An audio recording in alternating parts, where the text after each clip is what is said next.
আজ দশমীর খাওয়া দাওয়া কাঁকরোল ভাজা। এটা আমার মেয়ের থালা, এটা আমার থালা। আমি একটু উচ্ছে সেদ্ধ নিয়েছি, কারণ কি আজকেই বাজার থেকে এসছে টাটকা উচ্ছে, আমার একটু সেদ্ধ খেতে ভালো লাগে। তা পুঁটি মাছ আনা হয়েছে। পুঁটি মাছটা কেন আনা হয়েছে আমি জানি না, আমাদের বাড়ির শ্বশুরবাড়ির নিয়ম কী কী আছে আমি নিজেও আজ পর্যন্ত ঠিকঠাক জেনে উঠতে পারলাম না। আজ খেতে হয়। দুটো পুঁটি কাতার কত নিয়েছে? 10 টাকা। 5 টাকা করে।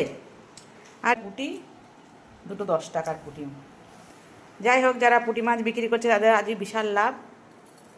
আর এখানে হয়েছে বরবটি দিয়ে মাছ ঝোলকার খাওয়া হবে, আর শাশুড়ির কথা মনে করা হবে, কারণ শাশুড়ি মা এটা রান্না করতে বরবটি দিয়ে। আর এই যে খাসির মাংসের ঝোল লাল লাল, আর এটা আছে জলপাইয়ের চাটনি। নারকেল নাড়ু করেছিলাম।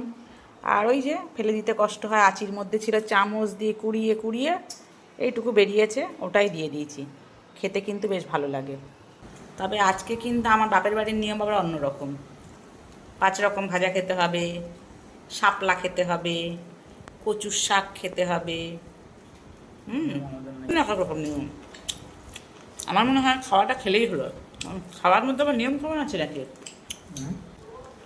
তবে উচ্ছে সেদ্ধটা কাঁচা লঙ্কা দিয়ে মাখা হয়েছে, কাঁচা তেল দিয়ে, সেই স্বাদ। এরকম চর্বিওয়ালা মাংস খেতে কে পছন্দ করে? মাংসের ঝোলে আলু না থাকলে ভালো লাগে না। ঠিক আছে, কেমন হয়েছে? ভালো হয়েছে। আর এটা পিসটা, আহা হা হা, ও